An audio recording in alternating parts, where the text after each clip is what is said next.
کی وفا تو نے محمد سے تو ہم تیرے ہیں، یہ جہاں چیز ہے کیا لوح و قلم تیرے ہیں۔ یہ وہ شعر ہے جو آپ اگر پاکستانی معاشرے کے اندر یا پھر دنیا کے اندر جہاں بھی مسلمان بستے ہیں آپ نظر دوڑائیں تو ایک چھوٹے سے بچے کو بھی پتہ ہے بڑا، لیکن آپ کو اگر میں ایک حقیقت بتاؤں تو ہم اس شعر کو اگر عملی دنیا میں دیکھیں تو بالکل 0% ہے۔ یہ وہ شعر ہے کہ اللہ تبارک و تعالیٰ کہتا ہے، ہمیں یہ کہتا ہے کہ اے مسلمانوں، اے ایمان والو، اگر تم نے اپنی زندگی، تم نے اپنے عمل اکارڈنگ ٹو دا محمد رسول اللہ صلی اللہ علیہ وآلہ وسلم گزارے، یعنی آپ نے اگر اپنی زندگی رسول اللہ صلی اللہ علیہ وآلہ وسلم کے عمل کے مطابق گزاری تو سر یہ جہاں تو چیز ہی کچھ نہیں ہے، میں تقدیر کے فیصلے تیرے ہاتھ میں دے دوں گا، جو کرنا چاہتا ہے تو کر، جو تو لکھنا چاہتا ہے تو لکھ۔ یہ ایک بڑی ہی گہری بات ہے۔ میں پچھلے دنوں جب میں نے اس شعر کو پڑھا میں نے نوٹ کیا کہ اللہ کہہ رہا ہے کہ اے میرے بندے،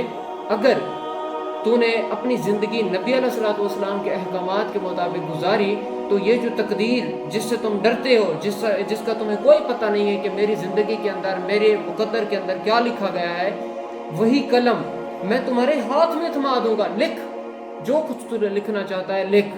چاہے تو زندگی لکھ لے، چاہے تو کچھ بھی لکھ لے، بس تیرے ہاتھ میں ہے پینسل۔ یہ بہت بڑی بات ہے، لیکن بڑے دکھ کی بات یہ ہے کہ ہمارا جو اسلامی معاشرہ ہے وہ اس چیز سے خالی ہے۔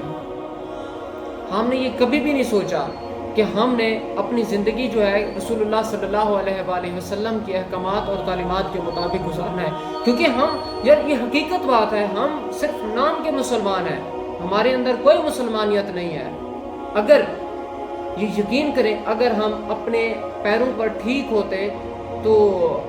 آج اسلامی جو معاشرہ ہے ہمارا یہ اپنے فیصلے خود کرتا، اپنی تقدیریں خود لکھتا۔ یہ اللہ تعالیٰ خود کہتا ہے، قربان جاؤں میں علامہ محمد اقبال پر، بڑی ہی خوبصورت عکاسی کی ہے انہوں نے ہمارے معاشرے کی، لیکن ہم اس چیز سے خالی ہیں۔